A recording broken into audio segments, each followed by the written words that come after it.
नमस्कार फ्रेंड, मेरे चैनल पे आपका बहुत बहुत स्वागत है। आज मैं बृहस्पतिवार व्रत कथा लेकर आई हूँ। भारतवर्ष में एक प्रतापी और दानी राजा राज्य करता था। वह नित्य गरीबों और ब्राह्मणों की सेवा करता था। यह बात उसकी रानी को अच्छी नहीं लगती थी। वह ना ही गरीबों को दान देती, ना ही भगवान का पूजन करती और राजा को भी दान देने से मना करती। एक दिन राजा शिकार खेलने वन को गए तो रानी महल में अकेली थी। उसी समय बृहस्पति देव साधु वेश में राजा के महल में पहुंचा। भिक्षा के लिए भिक्षा मांगी और रानी से भिक्षा देने से इनकार कर दिया। हे साधु महाराज, मैं तो दान पुण्य से तंग आ गई हूँ। मेरा पति सारा धन लुटाते रहते हैं। मेरी इच्छा है कि हमारा धन नष्ट हो जाए, फिर न रहेगा बांस न बजेगी बांसुरी। साधु ने कहा, देवी तुम तो बड़ी विचित्र हो। धन संतान तो सभी चाहते हैं, पुत्र लक्ष्मी तो पापी के घर भी होने चाहिए। यदि तुम्हारे पास अधिक धन है तो भूखों को भोजन दे दो, प्यासों के लिए प्याऊ बनवा दो, मुसाफिरों के लिए धर्मशालाएं खुलवाओ। जो निर्धन अपनी कुंवारी कन्याओं का विवाह नहीं कर सकते उनका विवाह करा दो। ऐसा और कई काम है जिनके करने से तुम्हारा यश लोक परलोक में फैलेगा। परंतु रानी का पर कोई असर नहीं हुआ, कोई प्रभाव नहीं पड़ा। वह बोली, महाराज आप मुझे कुछ न समझाएं। मैं ऐसा धन नहीं चाहती जो हर जगह बांटती फिरूं। साधु ने उत्तर दिया, यदि तुम्हारी ऐसी इच्छा है तो तथास्तु। तुम ऐसा करना कि बृहस्पतिवार को घर लीप कर पीली मिट्टी से अपना सिर धोकर स्नान करना, भट्ठी चढ़ा कर कपड़ा धोना। ऐसा करने से आपका सारा धन नष्ट हो जाएगा। इतना कहकर वह साधु महाराज वहां से अलोप हो गए। साधु के अनुसार कही बात को पूरा करते हुए रानू को केवल 3 बृहस्पतिवार ही बीते थे कि उसकी समस्त धन संपत्ति नष्ट हो गई। भोजन के लिए राजा का परिवार तरसने लगा। तब एक दिन राजा ने रानी से बोला कि हे रानी, तुम यही रहो, मैं दूसरे देश को जाता हूँ, क्योंकि यहाँ पर सभी लोग मुझे जानते हैं, इसलिए मैं कोई छोटा कार्य नहीं कर सकता। ऐसा कहकर राजा परदेश चला गया।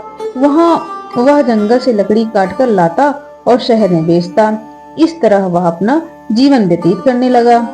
इधर राजा के परदेश जाते ही रानी और दासी दुखी रहने लगी।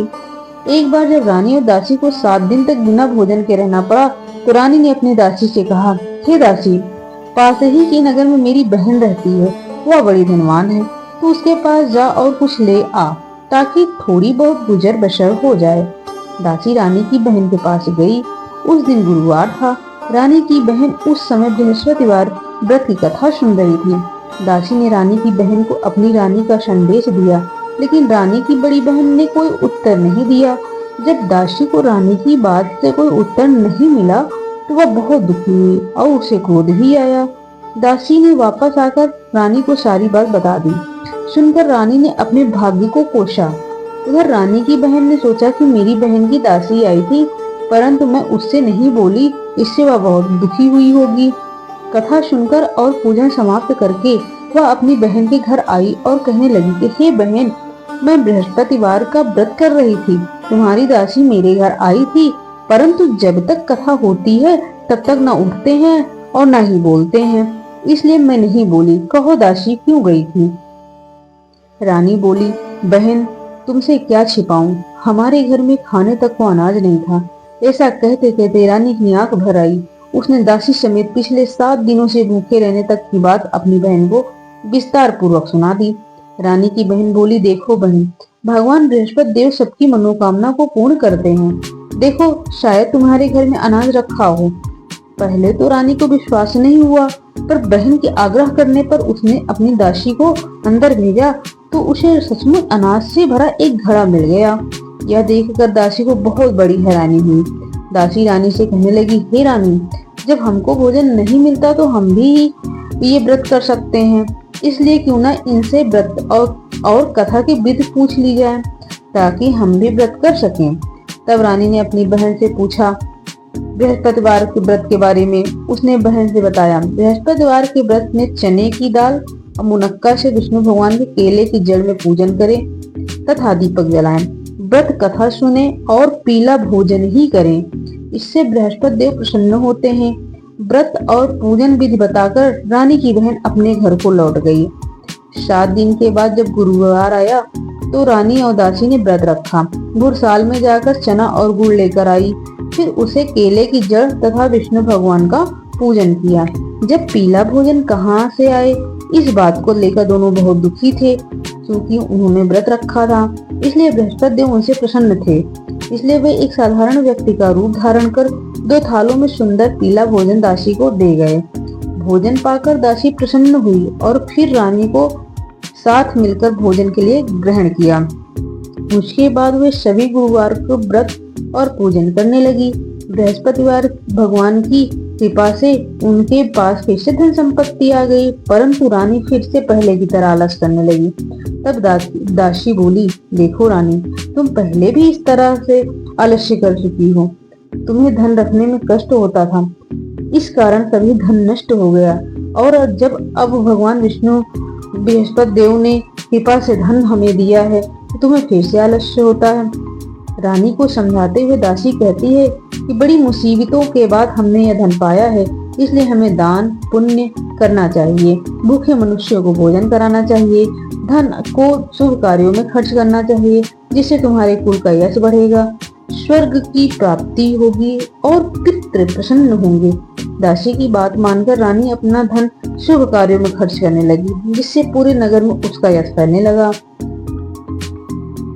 बृहस्पतिवार व्रत कथा के बाद श्रद्धा के साथ आरती की जानी चाहिए। इसके बाद प्रसाद बांटकर उसे ग्रहण करना चाहिए। एक दिन राजा दुखी होकर जंगल में एक पेड़ के नीचे आसन जमाकर बैठ गया। वह अपनी दशा को याद करके व्याकुल होने लगा। बृहस्पतिवार का दिन था। एकाएक उसने देखा कि निर्जन वन में एक साधु प्रकट हुए। वह साधु वेश में स्वयं बृहस्पति देवता थे।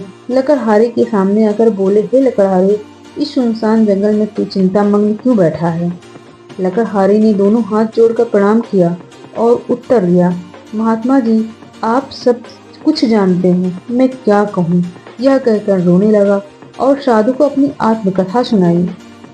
महात्मा जी ने कहा, तुम्हारी स्त्री ने बृहस्पति के दिन बृहस्पति भगवान का किरदार किया है, जिसके कारण रुष्ट होकर उन्होंने तुम्हारी यह दशा की है। अब तुम चिंता को दूर करके मेरे कहने पर चलो, तुम्हारे शक कष्ट दूर हो जाएंगे। भगवान पहले से भी अधिक संपत्ति देंगे। तुम बृहस्पतिवार के दिन कथा किया करो। 2 पैसे के चने मुनक्का लाकर उसका प्रसाद बनाओ और शुद्ध जल से लोटे में शक्कर मिलाकर अमृत तैयार करो। कथा के पश्चात अपने सारे परिवार और सुनने वाले प्रेमियों में अमृत व प्रसाद बांटकर आप भी ग्रहण करो। ऐसा करने से भगवान तुम्हारी सब मनोकामना पूर्ण करेंगे। साधु के ऐसे वचन सुनकर लकड़हारा बोला, हे प्रभु, मुझे लकड़ी बेचकर इतना पैसा नहीं मिलता जिससे भोजन के उपरांत कुछ बचा सकूं। मैंने रात में अपनी स्त्री को व्याकुल देखा, मेरे पास कुछ भी नहीं जिससे मैं उसकी खबर मंगा सकूं। साधु ने कहा कि हे लकड़हारे, तुम किसी बात की चिंता मत करो। बृहस्पति के दिन तुम रोजाना की तरह लकड़ियां लेकर शहर को जाओ। तुमको रोज से दुगना धन प्राप्त होगा, जिससे तुम भली भांति भोजन कर सकोगे तथा बृहस्पति की पूजा का सामान भी आ जाएगा। इतना कहकर साधु अंतर्ध्यान हो गए। धीरे धीरे समय व्यतीत होने पर फिर वही बृहस्पतिवार का दिन आया। लकड़हारा जंगल में लकड़ी काटकर किसी शहर में बेचने गया। उसे उस दिन और दिन से अधिक पैसा मिला। राजा ने चना गुड़ आदि लाकर गुरुवार का व्रत किया। उस दिन से उसके सभी क्लेश दूर हो गए। परंतु जब दोबारा गुरुवार का दिन आया तो बृहस्पतिवार का व्रत करना भूल गया। इस कारण बृहस्पति भगवान नाराज हो गए। उस दिन उस नगर के राजा ने विशाल यज्ञ का आयोजन किया था तथा शहर में यह घोषणा करा दी थी, कोई भी मनुष्य अपने घर में भोजन न बनाए, न आग जलावे, समस्त जनता मेरे यहाँ भोजन करने आए। इस आज्ञा को जो न मानेगा उसे फांसी की सजा दी जाएगी। इस तरह की घोषणा संपूर्ण नगर में करवा दी गई। राजा की आज्ञा अनुसार शहर के सभी लोग भोजन करने गए, लेकिन लकड़हारा कुछ देर से पहुंचा, इसलिए राजा उसको अपने साथ लिवा ले गए और ले जाकर भोजन करा रहे थे। तो रानी की दृष्टि उस खूंटी पर पड़ी जिस पर उसका हार लटका हुआ था। वह वहां पर दिखाई नहीं दिया। रानी ने निश्चय किया कि मेरा हार इस मनुष्य ने चुरा लिया है। उसी समय सिपाहियों को बुलाकर उसको कारागार में डलवा दिया। जब लकड़हारा कारागार में पड़ गया और बहुत दुखी होकर विचार करने लगा कि न जाने कौन से पूर्व जन्म के कर्म से मुझे यह दुख प्राप्त हुआ है, और उसी साधु को याद करने लगा जो जंगल में मिला था। उसी समय तत्काल बृहस्पति देव साधु के रूप में प्रकट हुए और उसकी दशा को देखकर कहने लगे, अरे मूर्ख, तूने बृहस्पति देव की कथा नहीं करी, इस कारण तुझे दुख प्राप्त हुआ है। अब चिंता मत कर, बृहस्पतिवार के दिन कारागार के दरवाजे पर 4 पैसे पड़े मिलेंगे, उनसे तू बृहस्पति देव की पूजा करना, तेरे सभी कष्ट दूर हो जाएंगे। बृहस्पति के दिन उसे 4 पैसे मिले। लकड़हारे ने कहा, मैं कथा जरूर कहूंगा। लकड़हारे ने कथा कही। उसी रात्रि को बृहस्पति देव ने उस नगर के राजा को स्वप्न में कहा, हे राजा, तुमने जिस आदमी को कारागार में बंद कर दिया है वह निर्दोष है, वह राजा है, उसे छोड़ देना। रानी का हार उसी खूंटी पर लटका है, अगर तू ऐसा नहीं करेगा तो मैं तेरे राज्य को नष्ट कर दूंगा। इस तरह रात्रि के स्वप्न को देखकर राजा प्रातः काल उठा और खूंटी पर हार देखकर लकड़हारे को बुलाकर क्षमा मांगी तथा लकड़हारे को योग्य सुंदर वस्त्र आभूषण देकर विदा कर दिया। बृहस्पतिवार देव के आज्ञा अनुसार लकड़हारा अपने नगर को चल दिया। राजा जब अपने नगर के निकट पहुंचा तो उसे बड़ा आश्चर्य हुआ। नगर में पहले से अधिक बाग, तालाब, कुएं तथा बहुत सी धर्मशालाएं, मंदिर आदि बन गई थी। राजा ने पूछा, यह किसका बाग और धर्मशाला है? तब नगर के सब लोग कहने लगे, यह सब रानी और बांदी के हैं। तो राजा को आश्चर्य हुआ और गुस्सा भी आया। जब रानी ने यह खबर सुनी कि राजा आ रहे हैं तो उन्होंने बांदी से कहा कि हे दासी, देख राजा हमको कितनी बुरी हालत में छोड़ गए थे, हमारी ऐसी हालत देखकर वह लौट न जाएं, इसलिए तू दरवाजे पर खड़ी हो जा। आज्ञा अनुसार दासी दरवाजे पर खड़ी हो गई। राजा आए तो उनको अपने साथ लिवा लाई। तब राजा ने क्रोध करके अपनी रानी से पूछा कि यह धन तुम्हें कैसे प्राप्त हुआ? तब उन्होंने कहा, हमें यह सब धन बृहस्पति देव की इस व्रत के प्रभाव से हुआ है। राजा ने निश्चय किया कि 7 रोज बाद तो सभी बृहस्पति देव का पूजन करते हैं, परंतु मैं प्रतिदिन में 3 बार कहानी तथा रोज व्रत किया करूंगा। अब हर समय राजा के दुपट्टे में चने की दाल बनी रहती थी। दिन में 3 बार कहानी कहता था। एक रोज राजा ने विचार किया कि चलो अपनी बहन के यहाँ आए। इस तरह निश्चय कर राजा घोड़े पर सवार हो अपनी बहन के यहाँ को चलने लगा। मार्ग में उसने देखा कि कुछ आदमी एक मुर्दे को ले जा रहे हैं। उन्हें रोक कर राजा ने कहा, अरे भाइयों, मेरी बृहस्पति देव की कथा सुन लो। वे बोले, लो, हमारा तो आदमी मर गया है, इसको अपनी कथा की पड़ी है। परंतु कुछ आदमी बोले, अच्छा कहो, हम तुम्हारी कथा भी सुनेंगे। राजा ने दाल निकाली और जब कथा आधी हुई तो मुर्दा हिलने लगा और जब कथा समाप्त हो गई तो राम राम करके मनुष्य उठकर खड़ा हो गया। आगे मार्ग में उसे किसान खेत में हल चलाता मिला। राजा ने उसे देख और उससे बोले, अरे भाइयों, तुम मेरी बृहस्पति देव की कथा सुन लो। किसान बोला, जब तक मैं तेरी कथा सुनूंगा तब तक 4 हरैया जोत लूंगा, जा अपनी कथा किसी और को सुनाना। इस तरह राजा आगे चलने लगा। राजा के हटते ही बैल पछाड़ खाकर गिर गए तथा किसान के पेट में बड़ी जोर की दर्द होने लगी। उस समय उसकी माँ रोटी लेकर आई। उसने जब यह देखा तो अपने पुत्र से सब हाल पूछा और बेटे ने सभी हाल कह दिया। तो बुढ़िया ने दौड़ी दौड़ी उस घुड़सवार के पास गई और उससे बोली कि मैं तेरी कथा सुनूंगी, तू अपनी कथा मेरे खेत पर चलकर ही कहना। राजा ने बुढ़िया के खेत पर जाकर कथा कही, जिसके सुनते ही बैल उठ खड़े हुए। किसान के पेट का दर्द भी बंद हो गया। राजा अपनी बहन के घर पहुंचा। बहन ने भाई की खूब मेहमानी की। दूसरे रोज प्रातःकाल राजा जगा तो वह देखने लगा कि सब लोग भोजन कर रहे हैं। राजा ने अपनी बहन से कहा, ऐसा कोई मनुष्य है जिसने भोजन नहीं किया हो, मेरी बृहस्पति देव की कथा सुन ले। बहन बोली, हे भैया, यह देश ऐसी है कि पहले यहाँ लोग भोजन करते हैं, बाद में अन्य काम करते हैं। अगर कोई पड़ोस में हो तो मैं देखा हूँ। वह ऐसा कहकर देखने चली गई, परंतु उसे कोई ऐसा मनुष्य नहीं मिला जिसने भोजन न किया हो। अतः वह एक कुम्हार के घर गई जिसका लड़का बीमार था। उसे मालूम हुआ कि उनके यहाँ 3 रोज से किसी ने भोजन नहीं किया है। रानी ने अपने भाई की कथा सुनने के लिए कुम्हार को कहा। वह तैयार हो गया। राजा ने जाकर बृहस्पति देव की कथा कही, जिससे सुनकर उसका लड़का ठीक हो गया। अब तो राजा की प्रशंसा होने लगी। एक रोज राजा ने अपनी बहन से कहा कि हे बहन, तुम हमारे अपने घर को जाएंगे, तुम भी तैयार हो जाओ।